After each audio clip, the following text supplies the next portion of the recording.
La question du Mercosur revient dans l'actualité. Ursula von der Leyen, la présidente de la Commission européenne, est actuellement à Montevideo, en Uruguay. Elle dit avoir finalisé le projet d'accord commercial entre l'Union européenne et le Mercosur. Nombreuses réactions en Europe, notamment en France, où l'Elysée affirme ce soir que l'accord conclu reste inacceptable en l'état. La plupart des syndicats agricoles sont vent debout, à l'image de Patrick Bénézit, le vice-président de la FNSEA. Elle a un mandat où elle a les droits de veto de chaque pays.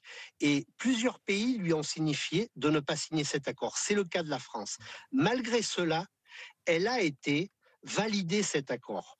Donc c'est vrai, c'est pas encore une signature, et d'ailleurs nous nous mobiliserons encore longtemps pour que cet accord ne voit jamais le jour, mais en tout cas aujourd'hui, vous avez raison de rappeler que la position, elle est entre les mains des États membres, et c'est pour cela que nous demandons immédiatement à Emmanuel Macron, fort de l'unanimité politique qu'il y a en France sur ce sujet, de faire valoir déjà son droit de veto, mais d'entrée, le fait que la Commission dépasse son mandat qui lui a été donné au niveau politique en faisant avancer cet accord contre l'avis de certains États membres, alors que certains chefs d'État lui ont dit très directement qu'ils étaient opposés à cet accord, pose d'ores et déjà un problème politique pour nous.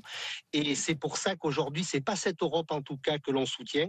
On est profondément européen, mais là effectivement avec des tentatives comme ça, et en plus en faisant rentrer des marchandises complètement illégales chez nous, c'est un discrédit total aux yeux des agriculteurs, et j'imagine beaucoup de nos concitoyens avec, des instances de la Commission européenne en tout cas. Le vice-président de la FNSEA au micro de François Geffrier.